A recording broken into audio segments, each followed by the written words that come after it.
Well, hi there, everybody. You know what time it is. It is time for The Main Viewer. You are watching The Main Viewer. We have way too much to talk about. We're going to try to squeeze it all into 500 minutes. Muhammad and Anne-Marie in the East Coast are like, wait, what? It's late. That's going to be way too late for us. But we have so much to talk about. Is there a new Star Trek movie that is actually going to premiere in 11 months next June? How is that possible? And where did I pull that out of? How, Ryan, you're StarTrek.com. What? Yeah, so Orifice? No. it's probably just some rando guy in a group, right? It's probably not some official thing. Well, we'll find out. Also, there's some fun stuff happening on Twitter right now. The Star Trek Prodigy's writers room. Mike McMahon has some clips. We have San Diego Comic-Con happening basically what tomorrow is basically starts, or even today in some ways. So there's a lot going on there. We're going to break it all down, mostly Melissa and Anne-Marie, because it's too overwhelming for me. Anyway, there's so much more to talk about. We have classic villains. We have a villains tournament going on. What is even happening in this world? There's too much going on. Too much Star Trek.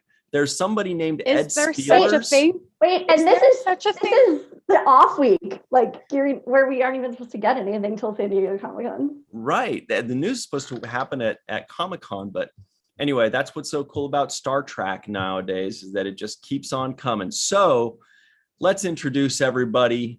Dr. Muhammad Noor is hanging out on the beach somewhere on the East Coast, living it up. How are you, Muhammad? I'm great. Always great to be on The Main Viewer. Thanks for having me. And sorry for the remote connection.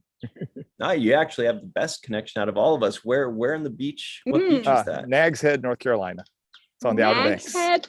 Yeah, it's just south of Kill Devil Hills and Kitty Hawk, where like the Wright brothers flew the plane. Yeah, it's a great name. Sounds relaxing. Nags Head. Nags Head. You can see I think you can see the water just a little behind. Yeah, we can. Hang on. I'm going to spotlight you for everybody. Kind of in between those two. Yeah, it's kind of in between those two houses there. You can see the ocean. Oh my God, there they're so cute. That's right. The ocean is adorable. So Melissa Longo is also here, not too near a beach right now, but she's hanging out. No, I wish I was near a beach. Those little clams that Muhammad posted on they're so cute. They were so cute. Digging in the sand. Oh, with their little arms. Yeah. Those guys are great. Yes. So cute. That's a good impression. Yeah, that's what they do. They go like this and they just go right in. Anne-Marie is also here. Anne-Marie, you see, a clam is something that we have in beaches. You might, New York, I don't know what you guys have. The movie. What do you guys have in New York? Oh, I guess rats, right? Yeah. Aww. That is true. There's beaches in New York too. That's the modern art museum that you've been talking about. Oh my gosh. I know. I'm addicted. That should be the next New York sports team when they open up like a professional rugby team. It should be like the New York Rats. No, that's sad. Or the New York Rats that can carry away pizza slices. They're so cute. I'm gonna send some to the Prodigy writers room to take my piece of pizza back. Oh my God. Since they won their 10,000 follower challenge and the Hageman brothers have to buy them pizza now. Yeah. Yeah. And my name's Ryan T. Husk. I think rats are cute too. Melissa's not alone there. And she's right, by the way. They're not just, I bet Muhammad is so on them. I like them. They're cute. And they're so smart. But they're cute. Yeah, they're really smart. Yeah, I used to operate on them. I used to operate on them. I'm very familiar with rats. Ooh. Yeah. Wow. That's less. You have to do the toe clip thing? No, I think maybe the veterinarians handled that. I just them up for the I heard vets have to have very identified clean. As they'll clip off specific toes. So we have them in cages, like labeled. So okay. You are operating on rats because they're kind of like humans? Oh my God, it's crazy. They look like little humans when you open them up. It's nuts. Really? It's just crazy. Mother Nature's amazing. It is. Yeah. How like all the parts are in the same places for the most part. It's nuts. Whoa. That's why they're the number one thing, right? They're pretty much the number one thing that is operated on to learn, about organs and things like that. I know frogs too a little bit. Pig's flesh is very similar. That's more like that's different. That's like biology class, I guess. Yeah. Like everybody has in like high school. Like, for operating, it's different. For operating, you just operate on people, but for research, you do animals. So our friend Dracorex says pizza rat. One of the symbols of New York City. Yeah. She gets it. Hello, Dracorex. Hello, JR Poole. Scott Jensen, Fran Iverson, Chuck A, Brandy Foxwell. Hello, DQ, David Gregory. We see all of you. Mona Mijas or Mejas. Oh, hi. That's a fun one. Hello, hello. All right, everybody. Let's just get into it because we have much to discuss. We have much to discuss. Well done. Good. Waiting for that. All right. Oh, and Muhammad is wearing a really cool Guinan shirt that Melissa made, by the way. It's awesome. It's one of my faves. Listener. Listener. Yes. Yeah, very cool. All right. So everybody's like, look, you guys named this, about the next Star Trek movie. You better get to it. And we will at the end of this show. Just kidding. Stay here. So let's cover that first, right? Let's just get that out of the way because this is too crazy. Mona says you had it right the first time. Mona Mijas. So like a MIJA would be in Spanish. Mija. Okay. So here is, by the way, very quickly, everybody, if you enjoyed the Voyager documentary events, we've had events with like a cocktail party with Star Trek celebrities before the Star Trek cruise in last February. We had Destination Star Trek event. We had a whole slew of away mission events last May, as well as a winery thing and all kinds of just amazing things. We've seen everything and done everything. So let's do it again. More. So there are still a few premiere tickets up for grabs. So go get those. There are a few Star Trek Las Vegas, Star Trek Celebrity dinner seats still available. So if you're going to the 56-year mission in Las Vegas in August, check that out. It'll be Friday night in Vegas. You might have a special guest amongst us or two involved, and actually two of us that are going to be at that. But the Voyager documentary production team, we're going to have Star Trek cast and crew, all kinds of great stuff there. Check that out. And then also another Star Trek cruise cocktail, pre-cruise cocktail. Everybody's saying, where can I get these? You're saying that there are hardly any spots left, but they're going to be all out by the time I find it. Just go check out the Voyager documentary on Twitter or on Facebook, and you will find it there. Just click on the link, and you should be all set. It should take you there. And if not, we'll just add it in the comments. You can do it not just to get the perks, but because it's going to be a really awesome product at the end. I mean, so many people were so happy with what we left behind for Deep Space Nine. So totally, the perks are like it says, they're a perk. I mean, but the point is actually helping this great documentary come out there. So it'll be exciting. That's a very good point, Mohammed. Thanks for reminding us of that. Whoa, my background just changed. How'd that happen? All right, now we're going to get into it for sure. Everybody go check that out at your leisure. So, got it pulled up here. Just check it out. Just for fun, everybody. This is what we're talking about. You can go to igg.me/voidocevents. That's igg.me/voidocevents. And you got dinner in Vegas, you've got premieres, you got Star Trek cruise.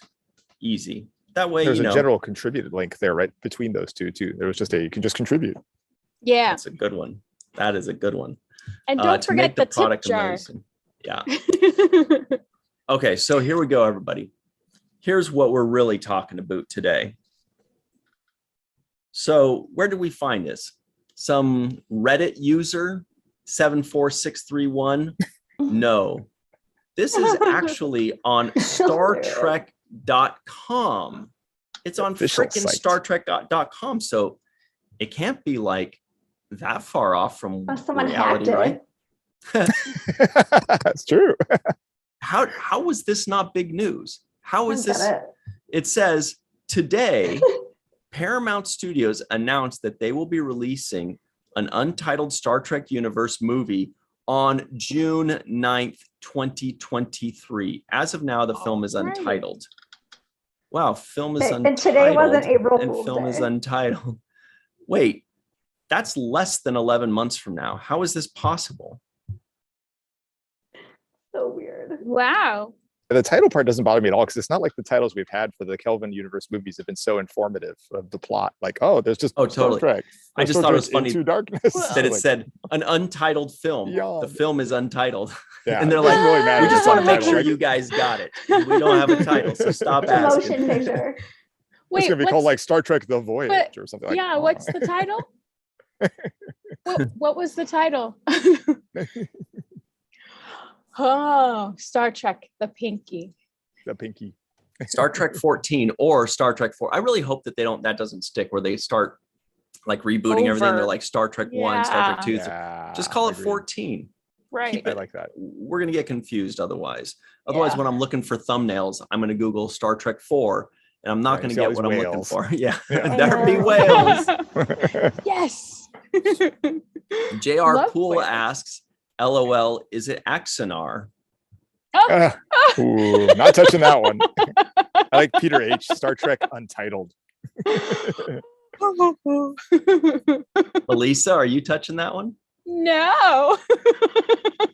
What about you, Anne-Marie? She's not even saying a word. I'm not even going. Okay. No comments. Okay, I love Star Trek, but I just couldn't be less excited about Star Trek movies. What? I mean, I love that they exist because it helps the fan base, but I always find them really boring. I have starred in the majority of the Star Trek movies since 2000. I know, sorry. I only saw a lot of them. And by starred, I mean like not starred, but like, appeared. Sniffed around the ate at the craft services table. Craft services table. Okay. No, but really, I mean, it's great. My question is, how is this possible? Like movies usually take, especially something of a huge scale, is going to take like 2 to 2.5 years with all the visual effects and, building the sets and shooting and all that. Okay. Unless they've already started shooting it. We just That's don't know. what I was going to say. Unless they've already started and they just haven't said a word. That would be awesome. Maybe it's animated. That'd be a surprise. Well, it's almost like our new Star Trek show is so cinematic and amazing that like level of expertise is actually speeding up the time it takes to do the films because there's like less of a difference between the two now. I don't know. Plus the use of AR walls. It's a good question. Oh, yeah, the AR wall might certainly trim down a bit of time, but then you got to program that thing. I mean, we're just getting messages like last week that were like, this person still hasn't been called yet, or like this person's like waiting to get his, like if they can get a schedule together, like actual people from the bridge crew. Right. Building on what you're saying, Emery, there does seem to be more and more a blending of TV shows and movies. And like look at taking Stranger Things, which everybody's watched recently. The last episode of the last episode was like 2.5 hours long. Yeah. I was like, okay. I mean, I don't know, the Star Trek movie is going to be longer than that episode was. So yeah. Like the effects are better than like the average like B or C movie that comes out. Yeah, no, that's right. Especially with the effects and like you said, the AR wall and all the stuff, they've got it down. It does seem like they're going to be blending. And then the movies are now appearing on Disney Plus or whatever, at almost the same time as they show up in the theater too. So. Yeah, good question. Mm-hmm. but it's pretty bold to give us a date, especially with like who knows about the pandemic and stuff. And there's no reason that we need a date. Also, and a real date, not just that summer, they didn't like give the date at Comic-Con, all like very interesting. Yeah. Well, and especially since all of the news up until this point has been speculative, Also possible. Also, the article says today, but then the article doesn't even give a date that it was written. Which is also really right. bizarre. So maybe that thing was written in 2019. I don't even know. God. It's so weird. Or it's like it was like January of 2020. They're like, nothing can stop production. I mean, There's we are just gonna power through 2020 and 2021. To be honest. Well, I feel like usually they do have dates, so maybe it's a relatively new thing where they don't put a date on it, like that the article's written. But I saw it get advertised. Somebody retweeted it a few days ago. But then someone in the comments said like, "Oh, this is old news," but I just can't tell. Like, I mean, I certainly really never old news saw are just it like shared rehashed everywhere. Yeah. Yeah, and it is from StarTrek.com, so It's a good source. Yeah, it is. It's the best, some would say. Okay. Oh my gosh, this poll. The J.R. Poole was it? The poll. Oh my gosh. Oh, poll. I said J.R. Poole. Oh my gosh. Amazing. Okay, the poll answers are both Star Trek quotes. Obviously, we know one, right? The one answer is "I have faith in the heart." The question is, in the poll, everybody, the question is, will there be a new Star Trek movie in June of 2023? The two options are "I have faith, ... of the heart," meaning yes. And the other answer is impossible. Anne-Marie, I have faith that you know what that quote is. Ha ha ha ha! Impossible. Worf? Yeah. I mean, isn't that when? Is it? I feel like that was early in Next Generation when somebody said, "Have you ever tried human women or something?" Oh, yeah. I think that's what it was. I've heard them. Yeah. Kirk also said it in that episode with Sargon when they went down to that ball. It said like matter with, or was it like consciousness with no form? And Kirk's like, impossible.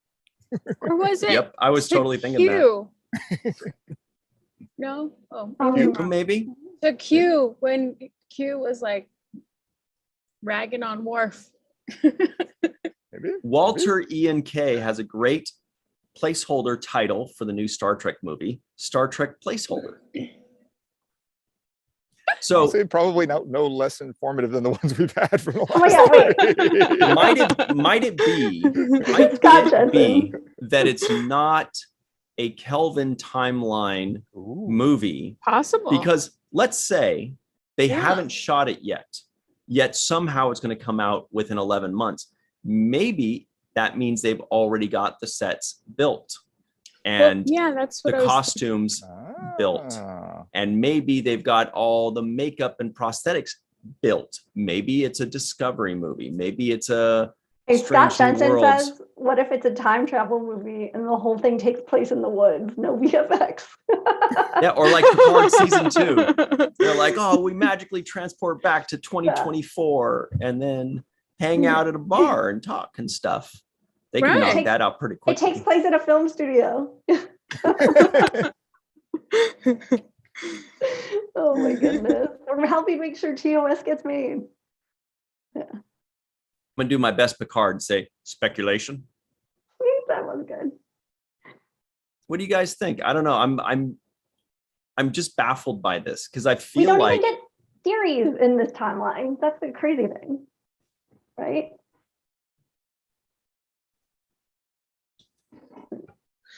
Don't know. Okay. I guess we're gonna have to turn to the live chat. All right, everybody in the live chat. Well, maybe we'll do another poll. It seems like so far 86% of you believe that there will actually be a Star Trek movie out in theaters in less than 11 months. I don't know if believe is we also the right don't even have word. Those Earth plushies yet. I think it's more because you can have faith in something that you know is not going to happen. It's a good point. It's a good point. I mean, it does take a lot to make a movie. And then the merchandising and the all that crap. Yeah. I think people may have taken it as like that they believe there is a plan to have a movie for that date, as opposed to like it'll actually be that like the on date that we date. have a plan for it. Yeah. Not that way. No, I meant that like that the studio thinks it will be happening then, but in reality it'll be like 5 months later or whatever. I would say it's reasonable that they could have a plan by that date for how to proceed. But aside from that, but maybe it's possible. Back in the day, they used to make an episode a week. So true. If they have everything prepped already, like pre-production's already taken care of, and all they need really is to plug in the actors, then possible. But and then special effects, they could have been working on that for ages. They should have a pretty mature script by now too, if that's the plan. I mean, I'm surprised if they just have a general outline and they're like, we're gonna have this done in a year. Like, okay. In addition to everything, like the point of the movies is to do all of the getting new people in fandom, the merch, video games. Like we're just getting, I think the first virtual video game for Prodigy just came out, and they've been working on Prodigy for 3 or 4 years. Right. And there's still no kids merch really to speak of. Right. So it would kind of be wasted then if the movie comes out and we can't they can't roll out everything. So I'm finished season 1 of Prodigy yet. I was still halfway through season 1. Right. It's very true. It just seems like a waste of a premiere date if you can't have all that other stuff. I mean, maybe there's stuff we don't know about. Maybe a lot of people big news of San Diego Comic-Con. Guess what? We've been working on this top secret thing. And maybe. That would be cool. Yeah. That would be awesome. I would love that. I would love if that's the news, because then it'd be really realistic, like you said. Yeah, highly doubt it though. They spent all this money on all of the wraps for buildings and things, and there's definitely nothing indicating a movie. I mean, one possibility would be that a lot of the movie involves people besides the main cast we're used to. So just taking the Voyager episode, Distant Origin, the first 15 minutes of that episode, you didn't see any of the Voyager crew. So maybe there's something like that where they're building up and it's going to be this interaction with some other group, and they've just been filming that other group, and nobody's asking them because nobody knows that they're important. So that's a good point. To Star Trek, that is. Everybody's important. So our good buddy in the live chat, Lean Isabel, hello Lean, good to see you, says lower decks, and then she continues, again, probably not, but I still want it. So you got us all hyped up and then kind of backed off a little. Yeah. We were with you though. Yeah. So we put up another poll. The question is, if there is a new movie in 2023, what will it be? Kelvin Timeline, number 4, based on existing series. Oh, I wrote that wrong. Based on an existing series, but you get it, okay? We're not perfect. Ryan.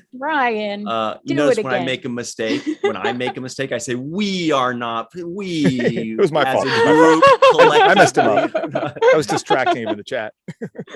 Well, it's because I put based on existing series, because this thing has limited amount of characters. But I was like, oh wait, no, we still have characters left. I can add and then I put it in after I added it.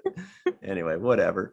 And then the third option is a new animated movie. Now, there should also be a fourth option, which would be other. And if it's other, in the live chat, just tell us what you think it could possibly be. What if one of the new series that are in development that we keep hearing about, like Section 31 or Starfleet Academy, what if those are actually secretly being shot? Right. Or at least in pre-production. And that's why we keep hearing about them, but somehow they're never even close to premiering these new series. Maybe it's because their pilot episode is going to be a movie. Right. Yeah. Good call. Michelle Yeoh being in that does kind of give some credence to that theory. But what about all those articles for the Section 31 one? But what about all those articles about how they were getting all the Kelvin Universe people back? Well, maybe that's true too. Maybe it's both. 2 movies. Yeah, I have a feeling this is what I think. I think that since Star Trek is clearly not beholden to the old ways of one series at a time or maybe two overlapping, they're going nuts. They're saying, let's just do it all like Star Wars, like Marvel, right? Like DC, but DC sucks. Just kidding, DC fans. Just kidding, DC fans. But well, not kidding that it does, but kidding with the intention of hurting anybody's feelings besides the people that deserve to have their feelings hurt. Except for Wonder Woman. The first Wonder Woman was excellent. So anyway, the first one's excellent.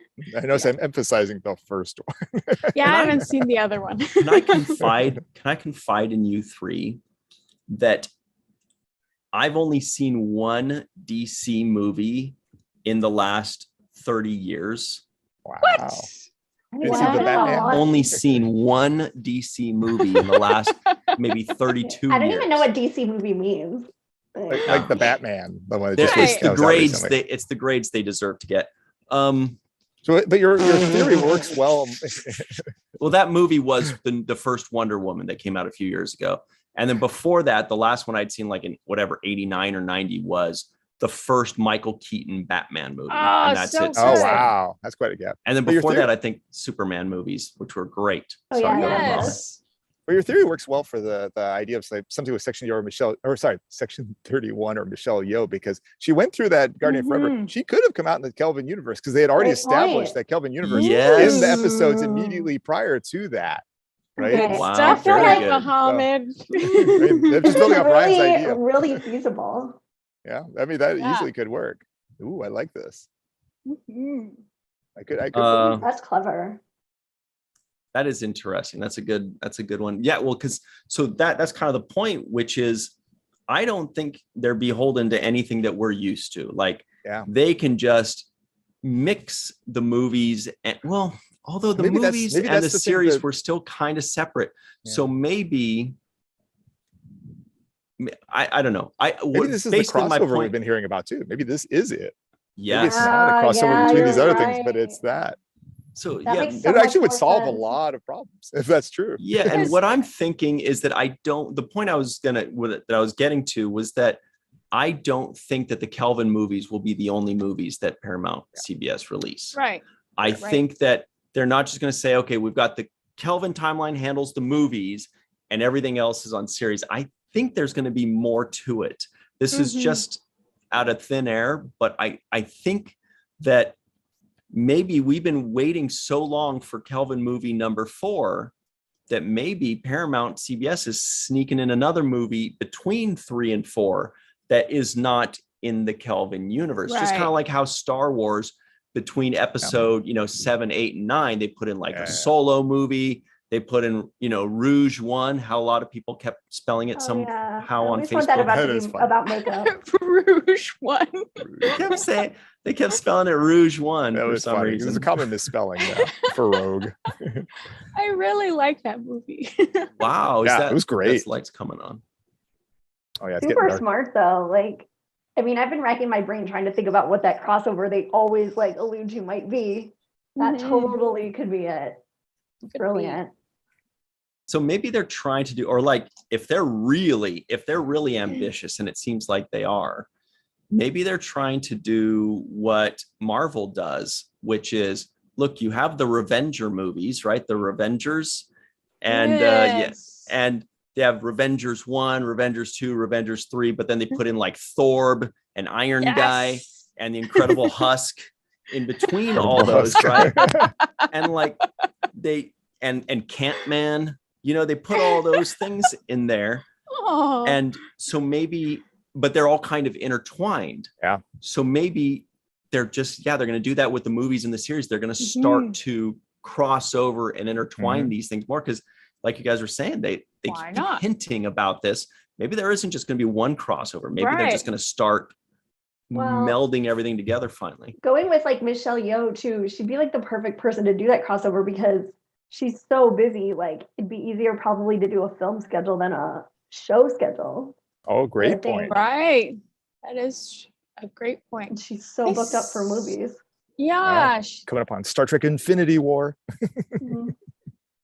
She was filming something with Jamie Lee Curtis too. Ooh.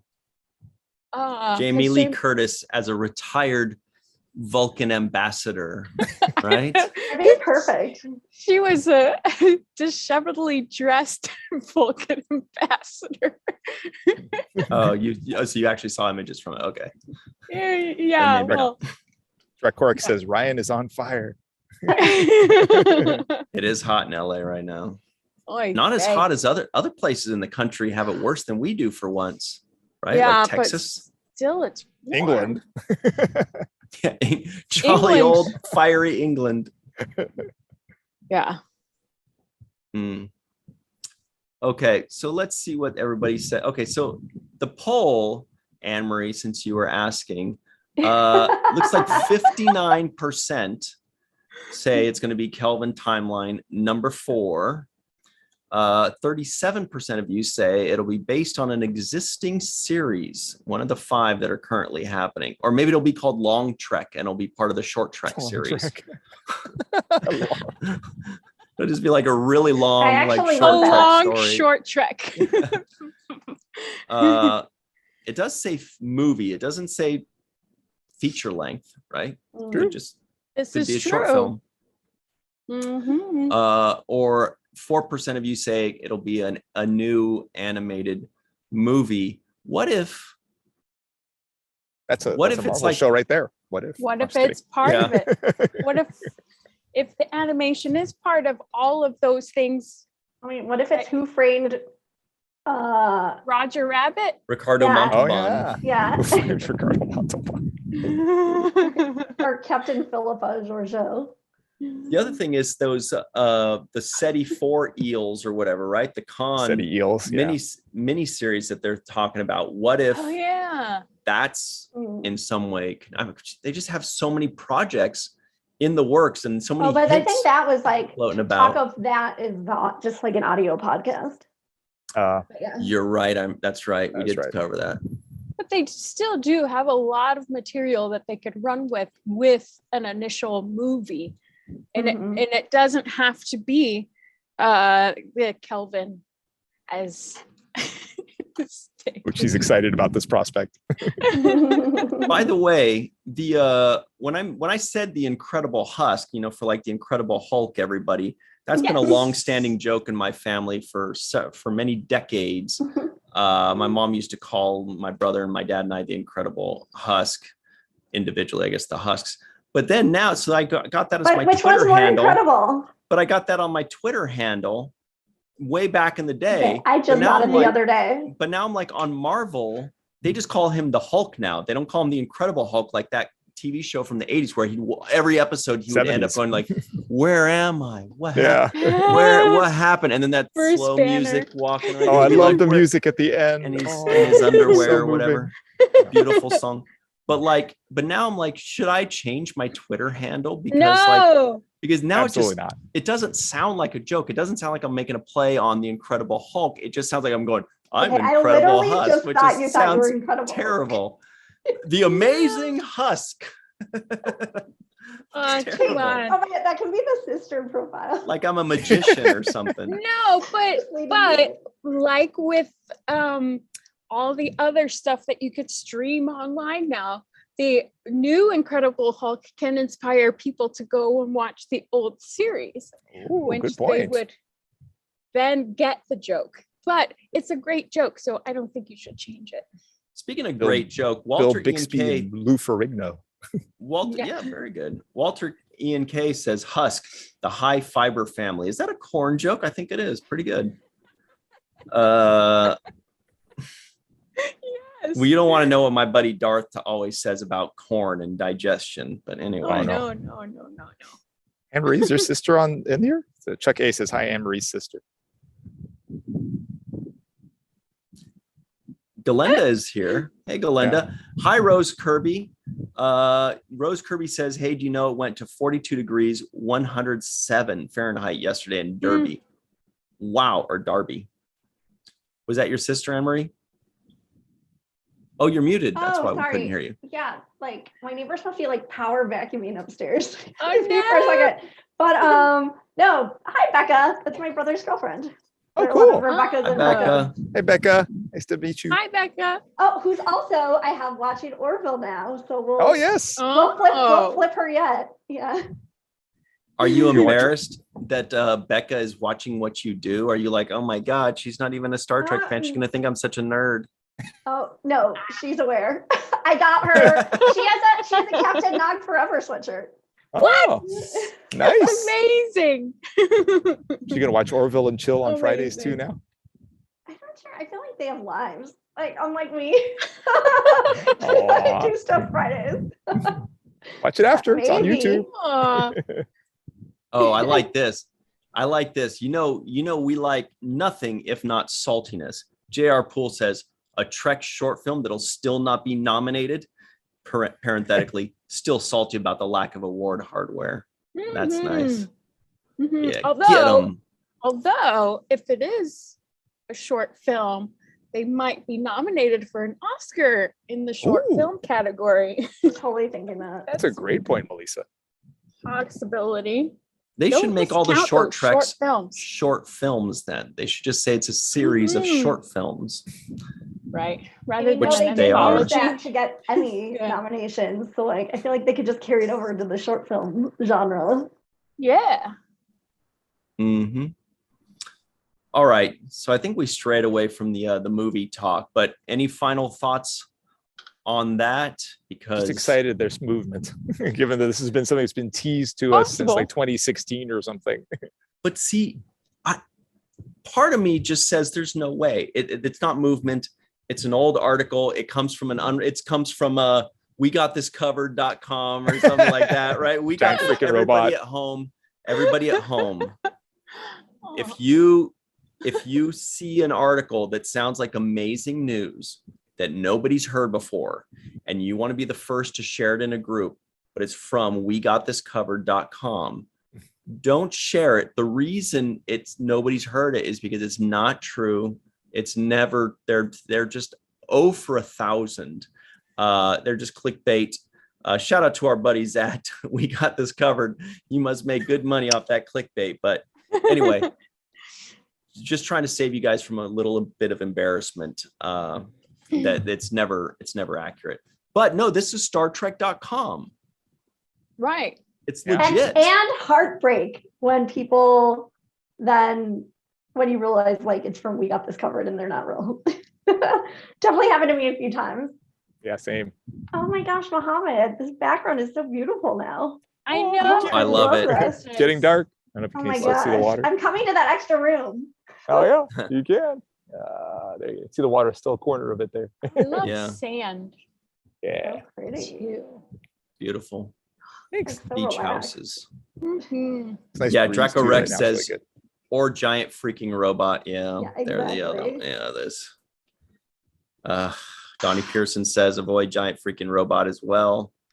Walter Ian K calls it We Got This Fabricated. That's pretty funny. That's hilarious. We should create a site called that. I was just thinking that. Yeah. Patent pending. Faith Howell says, Ryan, you're always the best source for Trek news. Thanks. But I think the comment right below you, Draco Rex, check her out. That's Marina. She's got her thumb on the pulse. Her fingers on the pulse. Star Trek news, because if you have your thumb kind of has its own pulse. The thumb has its own pulse. Yeah. Confusing. So don't use you want to hear the life hack to make sure you never like take someone's pulse and you seem like an idiot because you report it and it turns out it was your own pulse.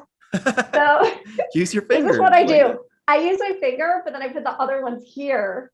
So my finger's on the patient and this one's here. That way you can make sure you're not. That's why they do that. I didn't know that. Wait. TV shows. Same. That's cool. I had no idea that was why. You feel your own pulse? Otherwise, you're going to be a total idiot at some point in your life. Yeah, just to make sure that you're taking their pulse accurately. But then you're counting two things instead of one. You just count the hand that's on the patient, but you can tell that it's a different beat than like whatever you're feeling on your own pulse. It's like the blinkers when you're waiting at a stoplight. Right, so suspicious. But I don't try to turn on my hazards at the same time just to make sure I have my blinkers on. Your blinker is going to blink at a different time than the person in front of you, usually. Usually. Yeah. So Good analogy. I like that. Yeah. I don't know. Anyway, Melissa, I think you were going to say something before I jumped in with the Draco Rex heartbeat talk. Maybe not. I don't know. I was going to say something.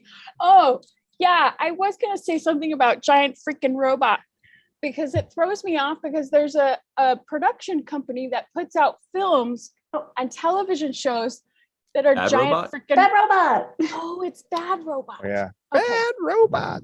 Right. Oh my God, now I'm gonna go watch Little robot that Lost. runs through the woods. Okay, it is Or Bad Field. Robot, so never mind. But I Close, It's though. cute, though. I get them. It reminds me of Short Circuit. Was that the one with number 5 is alive or Yes. whatever? Yeah. Johnny What was- 5. Batteries not included.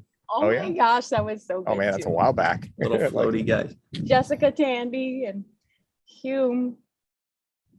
Okay. Conan. Let's move on. I guess we could also read the article. Which I one? guess the one that set us off on all these tangents. Oh, that was it. That was the Read other it. crazy thing about the article. The article was like 10, I mean, it's like 10 lines. It says this will be the first Oh, new not Star Trek even. film since the last installment of the Kelvinverse started above Justin Lin. Like, Star Trek. Wait. Nor do we know whether or not we'll be exploring more of the Kelvinverse. See? Perhaps pick up from where the Star Trek Nemesis left off Or- with the Next Generation films, or the film will follow a new Like, plot why wasn't this a entirely through the tweet from the Star Trek timeline. actual Star Trek Twitter account that just said this is the date for the movie? Because there's literally like 5 lines of nothing in this article. It's A lot of what we weird. don't know. Oh wait, but here's an update. Look, everything we know about, and look, it's February 15th. So see, maybe this is a few They months probably covered ago. it. Interesting. Oh. This is, boy, is this fun, you guys. But this Yeah, one doesn't have so- the date though. So that's just Yeah, the- so we the- don't know if it's Yeah. before or after, honestly. Well, But but if I'm it's everything we confident- know and it doesn't have the date, it's probably this one's probably before the other Yeah. one. Well, so like a few things point to that. First of all, I just refuse to believe we missed some sort of big news in February when we have a news show. And then nobody else covered it either. But then also, I do know that they've changed like the head of StarTrek.com. So I think they're like in the interim. So I think they maybe just have like yet to update adding dates to things. And maybe So- it somehow fell through the crack. As of a few months ago, J.J. Abrams said, quote, "We are thrilled to say that we are hard at work on a new Star Trek film that So we'll be it's in shooting progress. by the end of the Oh. year, Yeah. featuring our original cast and some new characters that I think are going to be This really is- fun." So This is the one. Remember so, when this came out? This was when the Yeah. actors were all like, "Wait, I didn't know Exactly, that." Yeah. exactly. So that created a bit of a tumult when this one came out. yeah, Back and forth. Boy, And they this like is announced the confusing. like WandaVision guy. And But Yeah. even still, it doesn't specify if the one coming out June 9th is a Kelvin right. movie. It still Correct. could be two It different could be- things. Yeah. Good point. Whoa. So I think Star Trek is putting their money where their mouth is, and they're time traveling. They're not just making shows about time travel. They are time. They're going to go back in time here's one thing that checks to out. 2020 and like shoot everything. Because who doesn't want to go back to 2020 now that we have hindsight on 2020, right? Okay, Yeah. one thing that does check out, June 9th is a Friday. 2023. That's one thing. That's one thing that makes it less suspect, but the only thing. Good point. Good His point. birthday is on June 9th. I can't Who's- remember who. Okay, Can't remember who. Oh, okay. let's move on to Star Trek at San Diego Comic-Con. Ah, Because that is big stuff. Everybody in the live chat, let us know if you are going to be at San Diego Comic-Con. Maybe you're already there. Ooh. Some people are probably already in San Diego for that. Lucky. Dr. Aaron McDonald, who's the science advisor for all the current Star Trek series, is giving multiple panels there, or is on That's multiple panels awesome. there. Awesome. Yeah, very happy. So, She's awesome. Yeah. oh yeah, we love Dr. Aaron McDonald. Really Mhm. fast, there are also a couple other ones of note before we get into the main Star Trek ones. So Thursday, one of the first Hall H things is William Shatner talking about his new fan film. And they're actually like autograph packs you can get. There's a rooftop party Man, that if sold he out. heard you call it a fan film, I don't know what he'd say about that. I don't mean fan film, I mean fan funded. But so that's a big Hall H Star Trek thing that isn't actually included in the main Paramount stuff. And then one other thing to draw attention to, our friends at Inglorious Trexperts, they have, I think, 3 or 4 panels throughout the weekend. So if you check Inglorious Trexperts Twitter, you can see when those are. And they include, you mean the Darren Doctorman and Mark A. Altman, yes, our good buddies? Awesome. Our good buddies. And like they include like one about Wrath of Khan mainly, one about like the motion picture. I can't remember the 2 others off the top of my head. And then sometimes I think they're also joined by Larry sometimes, but I don't know if Larry's going. So anyway, make sure you're checking Inglorious Trexperts Twitter. Okay, sorry. Now we can get back to the main events. So Clark says Shatner's having a handprint ceremony. Oh, how do I get in on that? All right, not that kind of handprint. I just know he's having a rooftop party where he makes an appearance for a second and they sold out so fast. Like, I can't even imagine how much that cost. Well, William Shatner's kind of a big deal. Well, he was just at Ticonderoga too this weekend, which I'm like, right. Oh, I should have gone. He's going to be at Raleigh GalaxyCon the following week. You guys, how embarrassing it is that a 90-year-old man is more active than all of us. It also like makes me blush. He's at everything. It's crazy. I don't know how he does it. There are 4 of them. They're so like they're just cats in a human suit. They're like all stacked on top of each other with little. He's a golem now. He's a golem now. Golem. A lot of weekends, it's 2 things a weekend. It's craziness. Okay, so here is here it is. Oh. Here are the panels, the official Star Trek panels from StarTrek.com at San Diego Comic-Con. Of course, Thursday, July 21st, Star Trek, where no comic book has gone before. That is 11 a.m. in room 28DE. Then Friday, July 22nd, they have the Across the Universe and Your Screens panel, the Star Trek Experience. Oh man, don't tease me by calling something the Star Trek Experience. I miss the Star Trek Experience so much. That's at 10:30 a.m. Location 29 CD. Feels like a bingo game. Then later on Friday, How to Work in Costumes for Film and TV. Fun. That is at 12 p.m. in room 9. That's awesome. Then, wow, they got a whole bunch on Friday. Then right after that at 1 p.m., Design for TV and Film, The Art of Neville Page. Oh, we love them. Who's the Neville that's like, that he sings like this? You know, Aaron, right? Aaron Neville. That's Neville. the guy I'm thinking. Yeah, that guy. I almost kind of sound like Michael McDonald for a second, right? The guy that sings like this, right? What is this? You know, what does Michael McDonald sing? You guys know who I'm talking about, right? Michael McDonald. Michael McDonald. Drive me crazy. No, that's Fine Young Cannibals. I know. People say I always have a hair like him. Drives me crazy. Yeah, you're right. It does kind of like no one else. Anyway, he does kind of. No, but Michael McDonald. Somebody in the live chat, give me a Michael McDonald song. You guys know Michael McDonald. Come on. Sometimes I have difficulty pairing mute songs and people. Don't go inside. It's so pretty out. I'm sorry. It's getting really dark. There's a lot of bugs now too. I keep forgetting. So beautiful. Yeah, that's the one.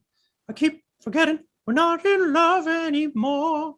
That's how, right? That's how he sings. And I think, and correct me if I'm wrong, that is the song that they sampled to do Regulators. Remember the song Regulators from like 1994? I think. But now I think they use that like bass and keyboard line from I Keep Forgetting. I'm hearing in my head. Somebody save us. And I'm thinking of that band where they sing like that too. Bee Gees. Bee Gees, yes. The Bee Gees. The Bee Gees are the one awesome. I'm thinking. Yep. We know them. We love, you guys know, real quick, so sorry, but the Bee Gees, I think they had their best songs before they went into disco. Even though they're known as a disco band, they were like a rock band for like 10 years before that with a bunch of great hits. A ton of great hits, like How Can You Mend a Broken Heart, like Massachusetts, so many good ones. And they have some great ones, in disco too. But dude, you guys, a ton of amazing songs before that. Anyway, Scott Jensen singing Regulators. Glenn Iverson says, I keep forgetting when Michael McDonald sings. It's pretty funny. Okay. Oh, Peter H says another Michael McDonald song, What a Fool Believes. Remember that one? I'm not going to sing that one because he goes even higher on that one. But that's a good one too. No, I got too much of a cough that I'm fighting. I'll do it when my cough is gone. That I just do Staying Alive. That one's even tough. We can tell by the way I use my walk. I'm a woman's man. No time to talk. I'll do it later when my voice comes back. Anyway. Wait. Mona just says, Ryan, do not try the Bee Gees. My bad. No, keep doing it. But What a Fool Believes is a beautiful song. Good knowledge, Peter H. Okay. Sorry. Anyway, let's get back to, music talk is just as fun as Star Trek talk, you guys. Oh, yes. Almost. It is. Almost. Okay. So going back to Friday, San Diego Comic-Con. 4:30, No Illogical Choices, the Star Trek Resurgence interactive experience. Then on Saturday, July 23rd. This is the big day. The big one. At 12:45 in That's Hall all series. H. Oh, you're right. That is a big one if it's Hall H. The Star Trek Universe. Dun, dun, dun, dun. Oh, that's it. It's an hour and a half though, and it's got Picard, Lower Decks, Strange New look Worlds. who's there for Picard. I just don't look like in heaven. Leah Thompson. Patrick Stewart plus Gates McFadden. Right. The ultimate couple. And then Lower Decks people are there too. Yeah. Like, when was the last time we saw Patrick too. Stewart and Gates McFadden like on stage together? So, I'm so I don't excited. know. Are you shipping them? All forever and always. That sounds like a Michael McDonald song. Forever and always. The Strange New Worlds one does not have number one. Mr. Number. Uh-oh. Yeah. Well, it only has but maybe four they're of on them. family vacation. Maybe. And Paul Wesley. Yeah, because her husband is not in the Lower Decks thing. Yeah, And he you're was right. at the Lower Decks one in Chicago. He was at the Lower Decks. So he was a late ad for the one in Chicago, wasn't he? I don't think he was like initially supposed to be in the one in Chicago. He just got added like the last minute, if I remember correctly. All right. Then Sunday, San Diego Comic-Con, Sunday, July 24th at 12 p.m. Exploring the Science in Science Fiction. Oh, wait. Paging Dr. Muhammad Noor. But hold on. Wow, you got a better one right there. You got Dr. Aaron McDonald. Dr. Aaron McDonald, our good friend, will be there. That is awesome. Also, Dr. James T. Great. Keene, Dr. Tiffany Kateria, and Daniel W. Rasmus. Moderated by Alyssa Rasmus. We have to add in on Saturday after the Hall H one in another room, like an hour later, is the big Orville panel. So ooh, what time is that? I want to say, what time did this one end? What time does 2:15? Hall H end?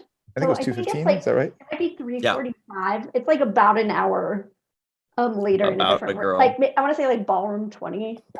Yeah. Glenn Iverson. Yeah. Oh God. Paul, shut up, Wesley. Oh my gosh. Oh, okay. Orville's 3 to 4, 3:45 in ballroom 20 on Saturday. Ballroom. It's like the whole cast. All right. So what's next? So after that, all that's left to discuss is the offsite stuff. And that is as follows. Paramount Plus presents Star Trek's 10 Forward, The Experience. That is going to be all days, Thursday through Sunday, 340 Fifth Avenue, San Diego, 92101. Wow, that's pretty cool. So that's all 4 days. You can go to 10 Forward. While tickets for 10 Forward last, check that out.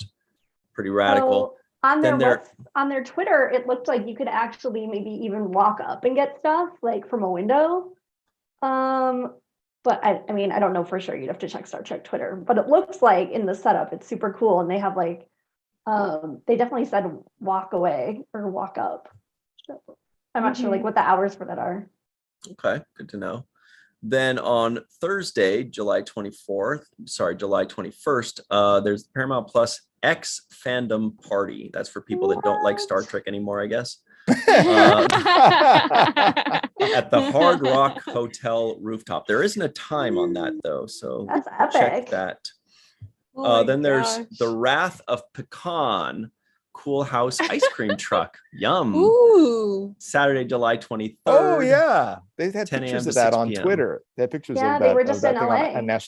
on National Ice Cream Day a couple of days ago. Pretty rad. They need to drive to my house. Yeah.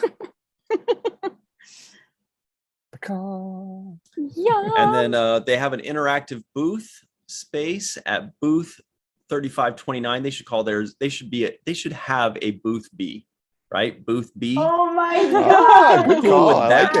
it. I like it. It should That's be called adorable. Booth B. Oh my gosh! Then Oh my Nickelodeon has a booth at number 4113, and Diamond Collectibles and a bunch of other things that who knows. Screening Star Trek II, The Wrath of Khan on Wednesday, That's July fun. 20th at 7:40 p.m. gosh. until exactly 9:33 p.m. Wow, these guys are Okay. hardcore. Why would you spend your con day though, like just watching a movie you can watch on anywhere? Like, At night, not to be but mean. in a movie theater, Mhm. maybe. I mean, it did just come out in movie theaters again for a few days last I month, guess so. and it's on Paramount Plus. That's a good point. Mm. Oh, that's true. I keep forgetting we're not in love anymore. No Michael McDonald fans here. Huh? We're Ryan Husk fans. Yay. Yeah. What a Fool Believes is even better, though. I wish I could sing Okay. that right now. Go check it after this show is over. You guys go check out What a Fool Believes by Michael McDonald. You won't be sorry. Hopefully. Okay. What's next, Sorry, guys? we We have don't like have 15 more Ryan. articles. I know we got. I do like one per minute. I'm getting like some article fatigue. Here we go. Up next, twitter.com, Star Trek, Twitter.com. twitter.com. This is at Star Trek, so you know it's the Oh, real yes. deal. That's been fun to watch. Oh, The Villain Star Trek Showdown. Villain Showdown bracket has been updated. Round 3 voting starts at noon Pacific time. Yeah, I voted for this. Look at this Yeah. Villain Showdown. I just voted for Seska, I'll tell you that. Looks like Q defeated Lorca. Badgie Yeah. defeated the Gorn captain. Wow. Seska is battling the Diviner. And Khan I think the Noonien last one- Singh is there somewhere. I think Well, for he'll be round like 4, the wasn't it ultimate. Packleds? I think Packleds was in round 4 because I thought in the next round it was Packleds against the Diviner or something like that. I don't, maybe, because I just voted for Seska today. Did you? I'm not Okay. sure I how remember often. I definitely just saw voted Packleds in for the something. Diviner today. Oh my gosh, we canceled each other out. I know. Packleds was in for something. I remember seeing Packleds I in there. think Like, maybe that's they funny. announced like what might be up. I don't know. Oh, I don't know if maybe that's that's what it true was. because there's also an Enduring Meaning Consortium bracket going on that Yeah. has like way more. And then the point of it is because it's Summer of Sweet Revenge because it's TMV, TWAC, the Wrath of Khan's Focus. 40th anniversary. Okay, there are too many things that start with T.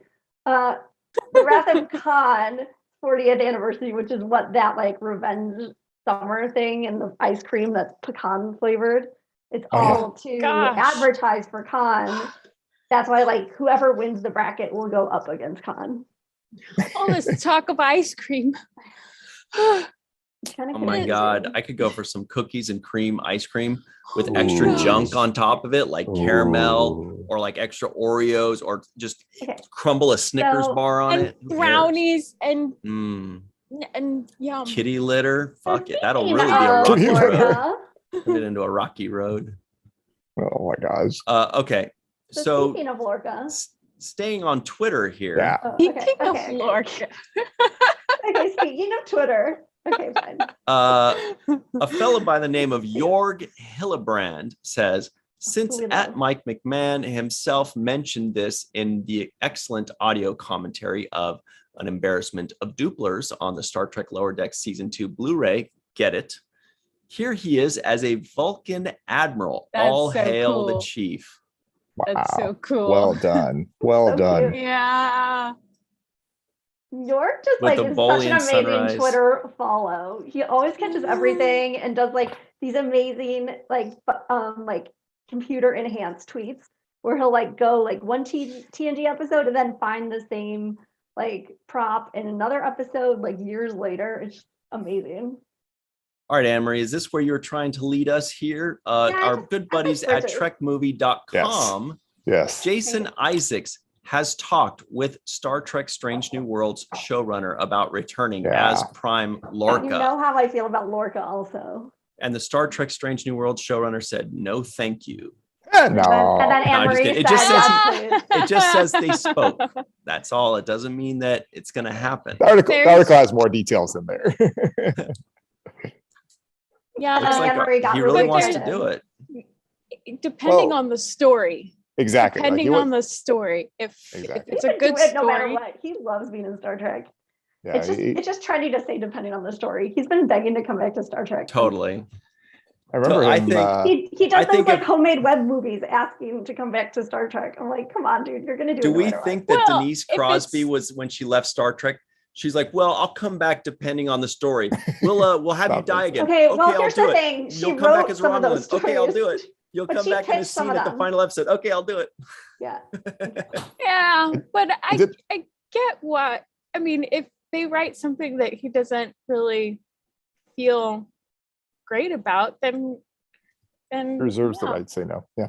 Exactly. He's gonna come back. I liked at STLV, I think this was in 2019 it must have been 2019 because this was after season 2 of Discovery had aired. He had a panel with Anson Mount. So it was Lorca, or it was Jason Isaacs and Anson Mount together. And he was talking about how at the end of season 1, everybody's like, oh, Jason Isaacs, come back. He's like, now they're all quiet about me. They're like, oh, Anson Mount, come back. I'm still saying come back. Love it. Yep. Well, Lorca was a great character. He was a fantastic great character. character. Very well played. Yes, very well played. In the live chat, JR Poole says that song is on my favorite list on Spotify. I keep forgetting. JR Poole, let us know. That's the one that is looped in Regulators, right? Like they're sampling that song in Regulators. Just let us know in the live chat so I don't have to think about it forever. But Lorca coming back in Strange New Worlds, because Strange New Worlds takes place. Mm-hmm. Prime because Lorca we don't know. Coming back into Strange New Worlds is the idea. Although we didn't see Mirror Lorca die. Well, I mean, but Prime Lorca, we didn't see Prime Lorca die. Lorca. Yeah. Right. I mean, we just have their word for it. Well, we've never even seen Prime Lorca. Yeah. This is true. He was allegedly tight with Admiral Cornwell. That's all we really know about him. Yes. Oh, that could get her back. Oh, I would love that. That would be awesome. Yes. Jane Brooke for the win. Woohoo. Draco Rex said she also voted for Seska, by the way. That's true, we did see. But maybe Mirror Cornwell with Prime Lorca. Oh my gosh. I need like a pencil and pen to start keeping track of all the mirrors versus Prime. A pencil and pen? On at once. You're going to use the pen to write on a pencil? Yes. Whatever those ancient writing implements are. Okay. What's next? So here's another one from our good buddies at trekmovie.com. Real quick, Like them. This one is Star Trek Strange New Worlds showrunners talk about Kirk, Scotty, a bigger, quote, season 2 and beyond. Well, normally, I think we might say, what? Bigger? But this was already huge. But, Strange New Worlds wasn't very big scale. There wasn't very large scale. They weren't really trying to wow us on the epic scale. They're just trying to give us good standalone stories. And I think they get an A+ in achieving that. So, and to be honest, like, I'm very happy with that. I don't need them to wow me with big stuff. So far, I'm very happy with the storytelling. Yeah. Yep. Yeah. Totally agree. More of the same. Since we have like more to discuss too. If you start scrolling down the article, like it starts getting a little bit interesting because obviously we've already talked about how Scotty won't be the engineer. Like some of this does get like we've already talked about, but one that was interesting was like how it's obviously a different Kirk we see in season 2 because it's not that alternate timeline, and that alternate timeline will never be back. And they actually weren't even sure for a while if they'd put him in that finale. But I think that'll be interesting to see, and he's a lieutenant when we meet him in season 2. So they are saying that we are going to meet a Kirk in season 2.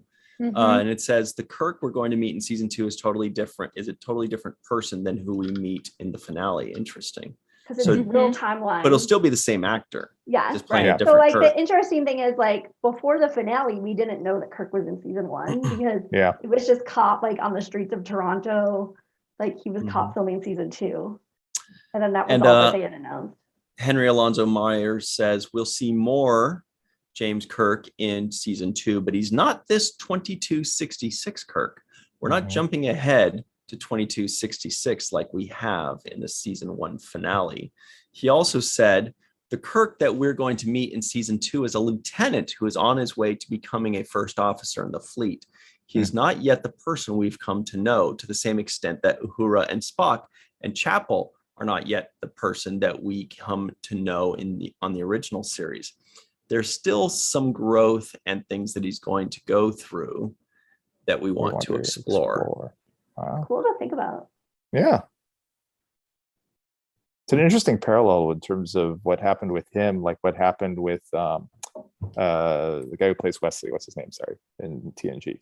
Will Wheaton. Like with Will Wheaton with regard to the Picard series. Because remember with the Picard series, like there was this announcement that Will Wheaton is not going to be in season 3 of Picard or something like that. Yeah, everybody's all like angry, but then like, oh, he appeared in the finale of season 2. And it was kind of similar with there's a similar parallel with this one. It was like Paul Wesley is going to be in season 2 of Strange New Worlds. Oh, whoops! Out here he is in season 1's finale. Surprise! Yeah, a couple final notes from this article. Boy, there are a lot of good things on this one. There's so much to discuss this week. Myers also says we will be meeting some new legacy characters next season. He also is quoted as saying, "That's our brand, right?"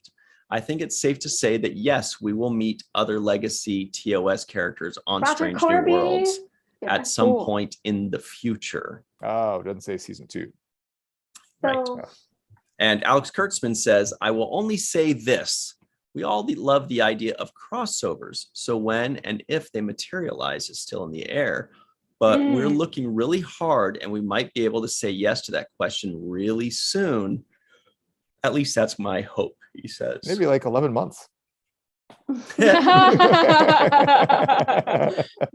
Ooh, maybe. And lastly, as Anne-Marie alluded to, who is it? Myers says, quote, we weren't quite ready to cast Scotty yet. So we put that in as an Easter egg for folks, as you know, when we heard his voice in the final episode, or a voice similar to his. He says, we will meet a new chief engineer. It's not going to be Scotty. There will be a new character who I'm excited for you to meet, but I'm not going to tell you who it is. It's going to be a very different person, a completely different type of engineer.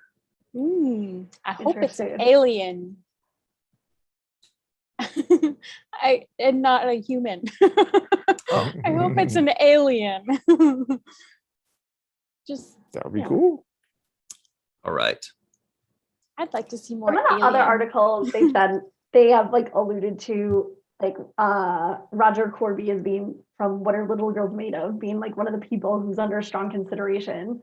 Yeah. And then maybe we can talk about that villains article next time, whatever you feel like. But there's starting to be lots of articles cropping up that are like surmising or making like just lists of which aliens or people could show up in TOS, which, I mean, I just love those and I will never get bored with them. They're so interesting. It's like such a fun mind exercise. I wonder, Melissa was saying I know Ray Wilson once in, he like he tweeted at the Star Trek writers room.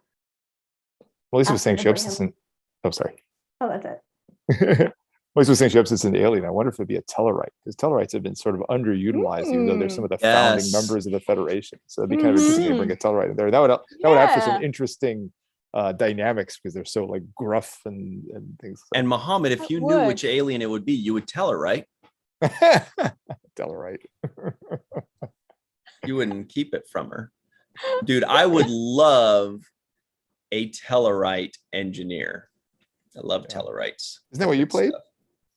Yeah. With Larry. Yeah. Awesome. Right, with Larry Nemechek. Good knowledge. Larry Nemechek. And I forgot the other dude's name offhand. He was a more seasoned actor than Larry or I.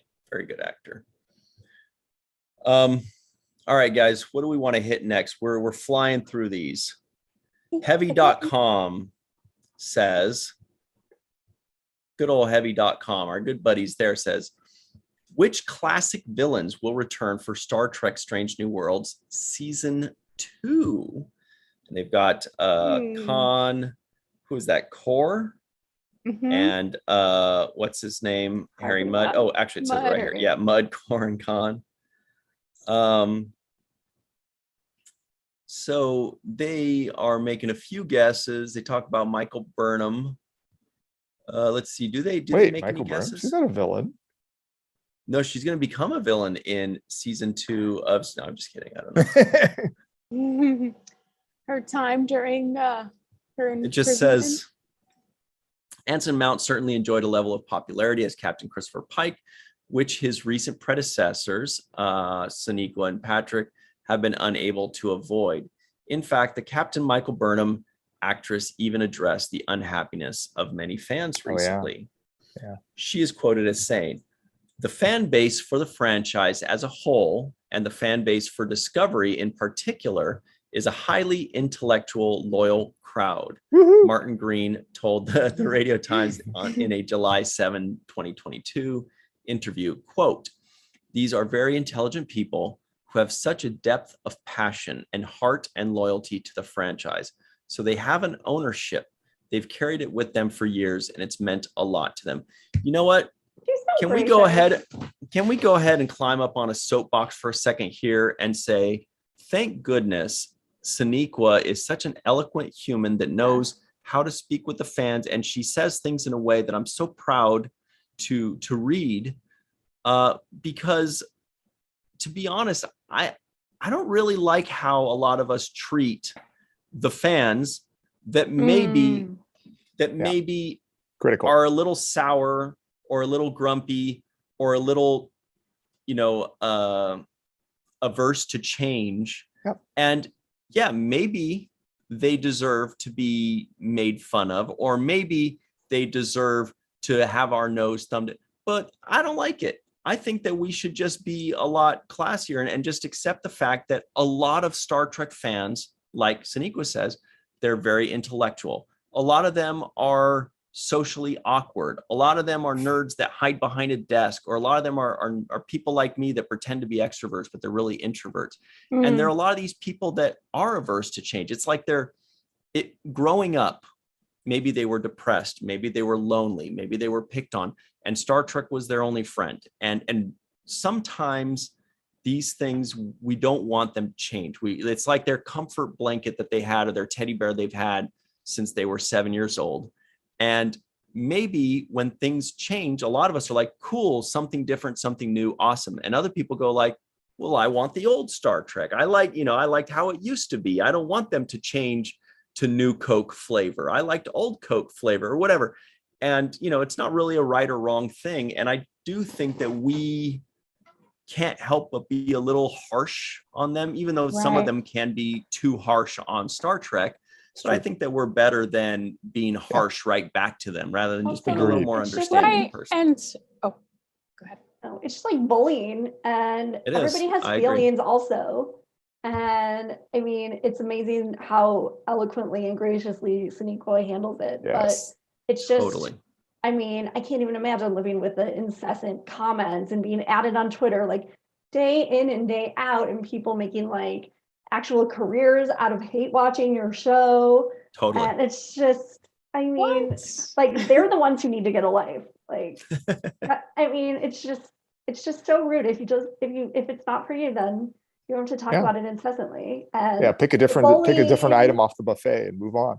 And there's no way that any human on earth is like immune to like this kind of treatment, and it's just awful. I hate it. Okay, that's all I had to say. That was funny how I was like, we should be nicer to these people that are negative Nancys to Star Trek. And then Anne-Marie's like, but they suck. I hate them. No, like a similar thing. They suck though. Similar things going on Broadway right now with Beanie Feldstein on Funny Girl. And she's she's leaving early now after she was kind of like bullied into leaving already. And it's just, people have feelings and they're trying their hardest. And not everybody, also like Discovery is art. Like everybody has a different interpretation of what they're doing, and there's room for everybody, including the people that don't like change. I was gonna say, I get it. There's things for everyone, and yes, art is subjective, and people are allowed to have opinions for or against a product that's being put out there. People who quote unquote don't like change have invested their entire lifetime into a particular universe, and if that rug is pulled out from under them, that's a big shock. But at the same time, embracing change is a good thing. So I think there should be a balance, and people shouldn't bully each other for one opinion or the other. If they're putting out criticism or praise, it should all be taken, openly from each other, not vilified for having an opinion. And as long as you're not abusive about that opinion, it's. Mm-hmm. What were you saying, Mohammed? Well, I was going to circle back to what you said at the very beginning, Ryan. I like the way Sonequa took it was all about the positivity. We're just gonna sidestep all that morass and just be like, you know what? There's a lot of people who love it, and I'm happy that people love it. I'm like, all right, that's such a very healthy attitude. I mean, I agree with everything all three of you guys said. I think Anne-Marie is exactly right. There's some people are cashing in on negativity. I agree with Melissa. I agree with what you said, Ryan. And I love just the way she just said, you know what, I'm going to put all that aside and just. Right. There's fans, that's great. The role model. Yeah. Right. Totally. Yeah. Totally. And speaking of role models, Glenn Iverson says, I'm not just averse to change. I'm a chorus and a bridge too. Wait, you know what's so funny? Those memes that are like, I hate old Star Trek, bring like back real Star Trek, and then they'll like put a picture of like something ridiculous from TOS. Yeah. They'll say old Star Trek, and then it's like something just ludicrous. Yeah, like the hand holding the Enterprise. Oh my God. Right. Or like the dog with the like thing. Oh my God. It's so funny. Or like those women wearing those like boas on shore leave. It's just like, come on, you guys. Like, it's just ridiculous. Let's read a couple comments here. Rose Kirby says, don't let people tell you what to watch. It's up to the individual what they watch. David Gregory says you don't. David Gregory says you don't have to like or love all Trek. That's the beauty of it. There's enough to go around that taps into different facets of Trek lore, theory, story, and messages. J.R. Poole says, right, Anne-Marie, people spend time making negative comments, but for why? Galenda says, this is a great one. I love to talk about what I like. What I don't like isn't as much fun. Good point. Anyway, so I guess maybe that's a discussion for another time. That was just like it was just a great quote by Sonequa, and it made me happy that, I guess I did meet her once or twice, but very briefly. But for somebody that I don't really know, all I've ever heard about her has been great things. Yeah. She's just by by all accounts, she's an amazing, positive, wonderful human, and we continue to wish her the best. And we're so happy she is leading the charge there. Yeah. So I think we're down to one article left, and then our work here is No, done, we got right? still 1 million, but we'll see. And by 1 million, I mean like 3. But we can hit them all later. We've got some Lower Decks cameos. Well, so we've already talked about the cameos, but if you scroll down, I think the real news in this article is that they have character arc announcements for like Rutherford and Tendi and who's the other person? And Boimler. Yeah. Yeah, okay. So here they are. This is Mike McMahon, who is everywhere. He'd know. He says on Rutherford, he says, you'll be learning more about the backstory of how he got his implant this season in a really fun way. Regarding Tendi, he says, quote, she's got this new gig, which is instead of being full medical, she's been swapped over into senior science officer training. Wow, that's cool. But does she still live in Lower Decks? I just need to know everything about all this. And on Boimler, training. Yeah. On Boimler, quote, season 3 sees Boimler taking this different path where he becomes a little more confident. Our Boimler. It earns him some respect, but it also takes him into some tough spots too. Ooh. I just love the way that Mike McMahon talks. Our little boing boing. Our little boingy boo. I hope the Rutherford story is a positive one and not like a sad story like the Arium story for her cyborgness. I hope it's like he chose to do it and it was something like exciting or something like that. Or like Geordie, where it's just part of him. Yeah. For anybody that watches South Park, you know that Arium's first name is Planet. Why is that South Park? Wasn't it South Park when there was a guy? Like, why isn't it just a planetarium joke? He said the planetarium. He wouldn't pronounce the T. He would say the planetarium. Okay. Anyway, An old joke. And that's it. Then there's also Trek Central that tells us Ed Spielers will appear in Star Trek Picard season 3. Melissa, who's Ed Spielers? Do you know? He's a British actor. Spielers. Ed Spielers. Yeah, he's a British actor that was in, I want to say Downton Abbey. Yeah. Oh, wow. Yeah. A lot of big British shows. And Outlander, which is why you like him. Yes. Ooh, Ronald D. Moore. And Ira Stephen Bear. Nice. We love ourselves some Ira. Yeah. But I guess this was an oops reveal. Where the actor's acting coach posted something about it on his Twitter page and but had to remove it because it said that he was set to appear in Star Trek Picard season 3. Oops. Well, Trek Central is pretty ballsy because they were just like on punishment for reporting on leaks, and then they did it again, which is why I kind of didn't. I mean, obviously we can talk about news, but I didn't retweet it because I was like, I don't want to get on anybody's bad side. Everybody forget we just said that. Yes. Yeah, Trek Central the one that has been kind of they've been there's some stinkers lately. Yeah. Push the envelope just a little bit further than people want. Wait for a few weeks to pretend that I'm excited then. Yeah. Galenda calls Ira Stephen Bear the grape beard of the galaxy. That's adorable. I love when people say the grape beard. Like, grape. Also cute. That's what I said. I thought you said grape. Okay. No. Grape beard. That's what Galenda said. Okay. I just copied her. Walter Ian K remembers planetarium.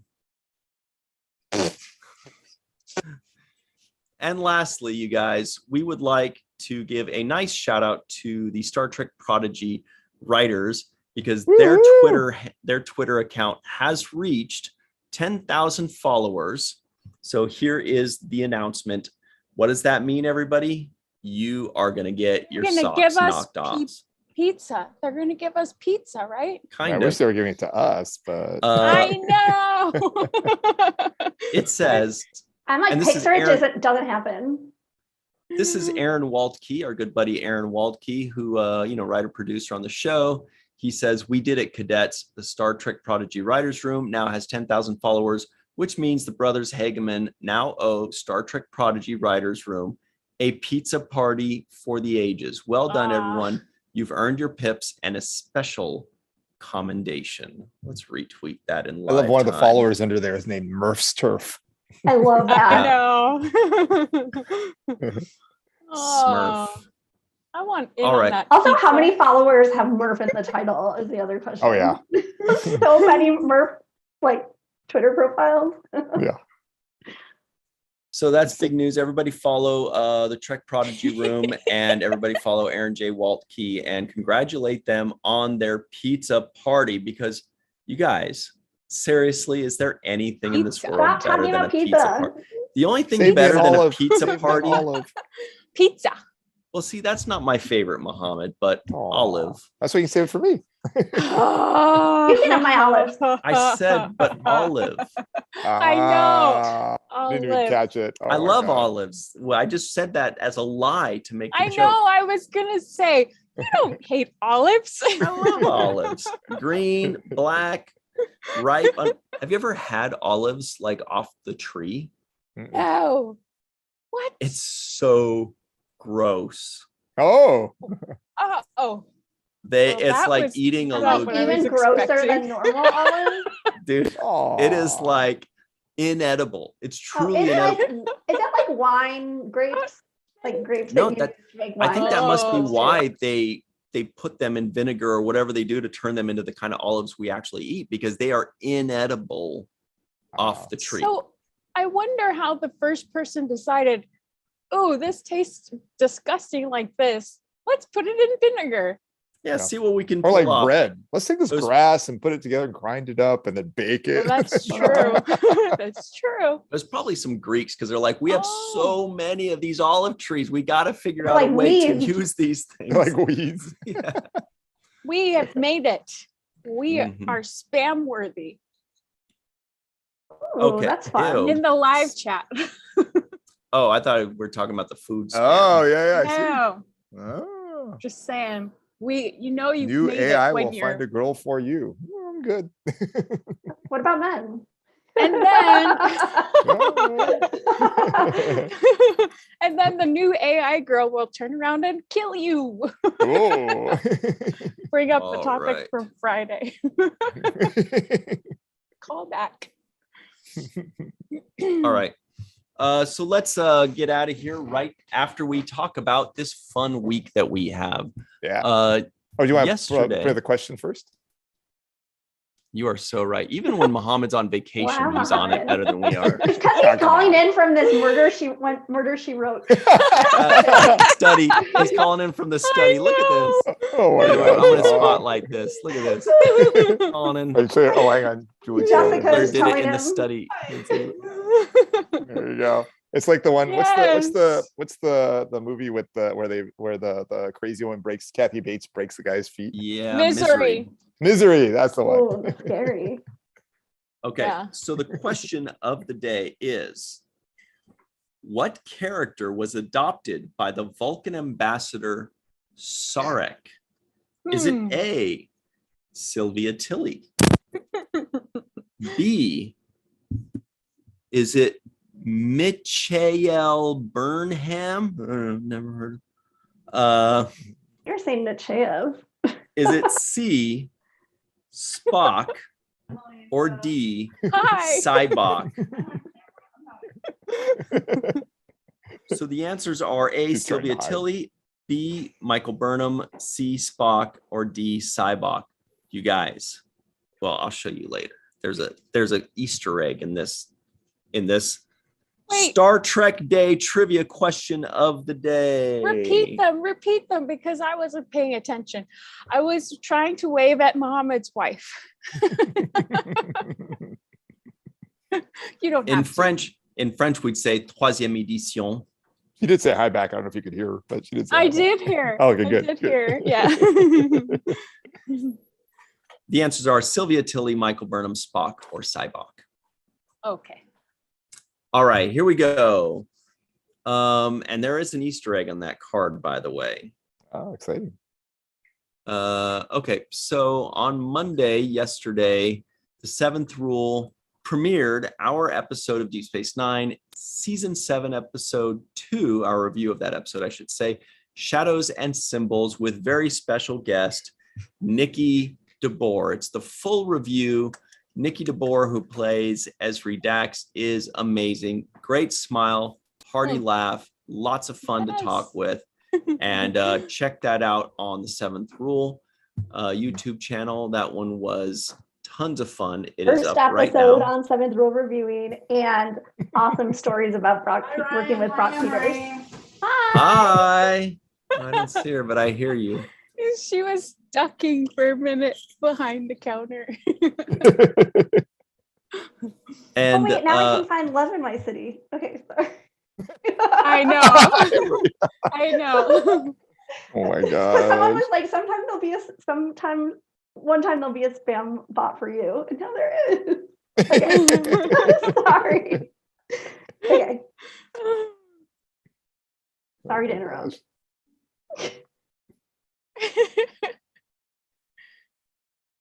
Ryan, don't ruin this for me. too late.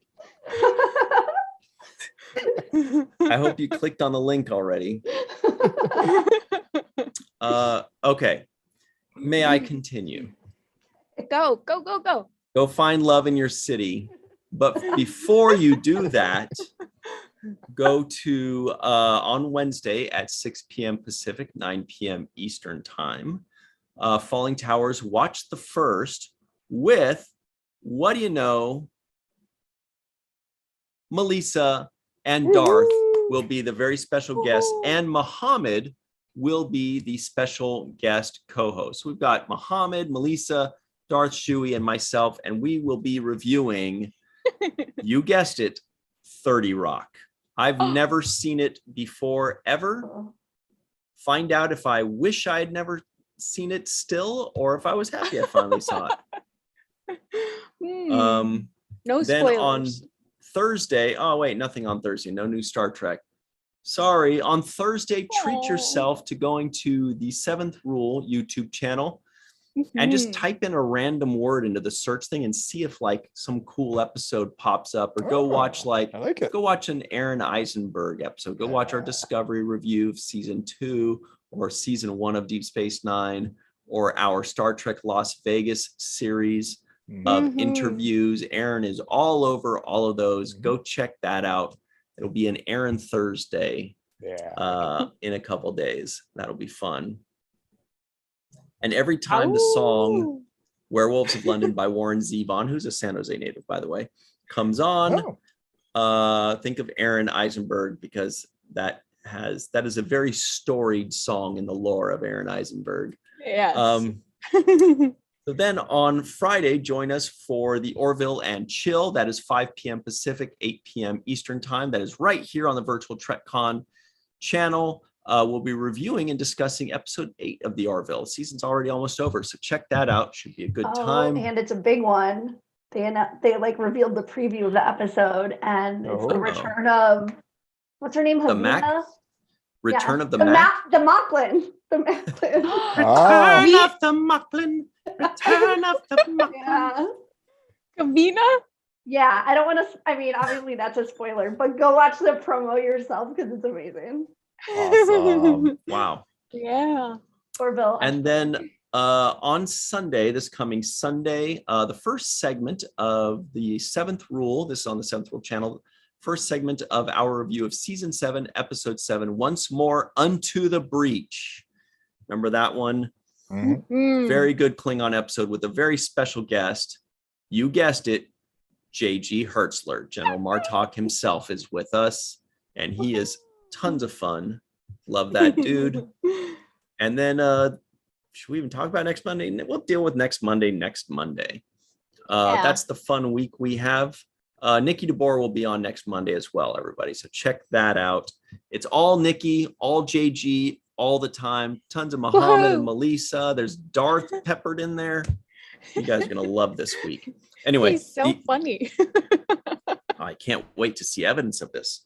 The answer is Michael Burnham, of course, everybody. But look how they spelled Spock. Look how they spelled it. Well, you won't really focus, but SPOK. Oh. That's weird. Yeah. It's like Cybok, and that's right. Okay, I think they're just trying to throw us off. Oh. Yeah. Tricky. Okay, I think that's well, it. Maybe that's just the Vulcan spelling. Oh, it's true. All right. So, Melissa, can you tell everybody where to find you online should they choose to look for you and you choose to be found? At Melissa Longo on the social media and the YouTube and the Falling Tower and Seventh Rule and Can we places. add that you're planning to be at the Las Vegas convention in person? Well, also with merch too.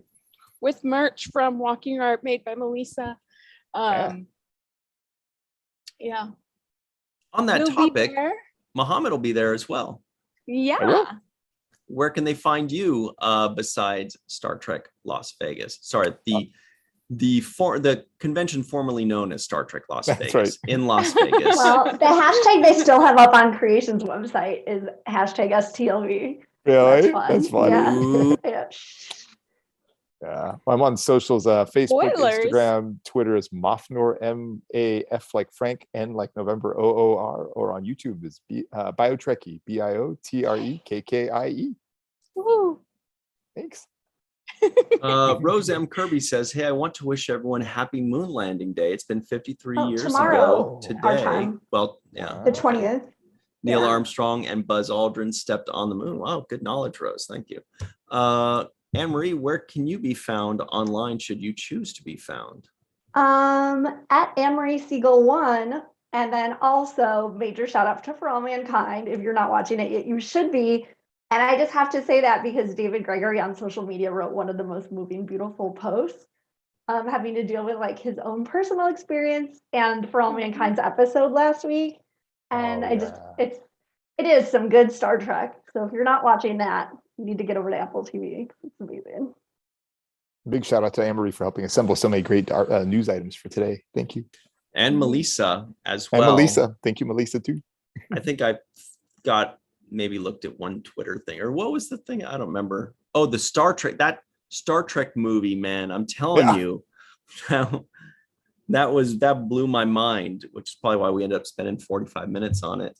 Everybody, you can find me, walking around the Star Trek groups and peeling off little articles that people do and like being awesome and like commenting, great job, but secretly going, it wasn't even that great, but like not really typing it, but being like that guy that's like secretly negative, but outwardly going, great job, awesome, wow, good find.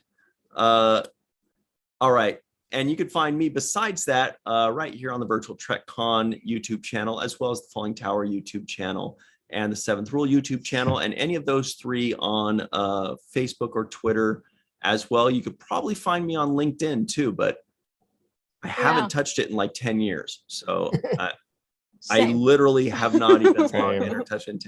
So who knows if it's there? Probably is. Every once in a while I get like an email that's like, a new contact wants to connect with you. Yeah. Sorry, LinkedIn. Nobody cares. Anyway, all right. I think that's about it. Thank you all very much. Muhammad, enjoy your vacation. Anne-Marie, go enjoy your dinner. You're probably going to go down, walk the streets of New York for some kind of pizza. Yeah. New York style pizza. Good choice. Thank you, Mona. She says, y'all brighten my night. Thank you, Glenn, Scott, Jensen, DQ, Chuck A, Robert Kaiser out in Austria, David Gregory, all of you, JR Poole. Thanks for the fun. Linda, Wayner, and everybody else. The Bahana. That's a fun one. Yeah, that is fun. And Galenda. We will see you all soon. Come see us at 5 p.m. Pacific, 8 p.m. Eastern on Friday night. We will be live again talking about the Orville and then also talking about Star Trek, which you may have heard of. And that's about it, right? Yeah, now go find love in your own city. When you want to find love in your city, put it on the main viewer. The heat is on. Or if you want more Michael McDonald.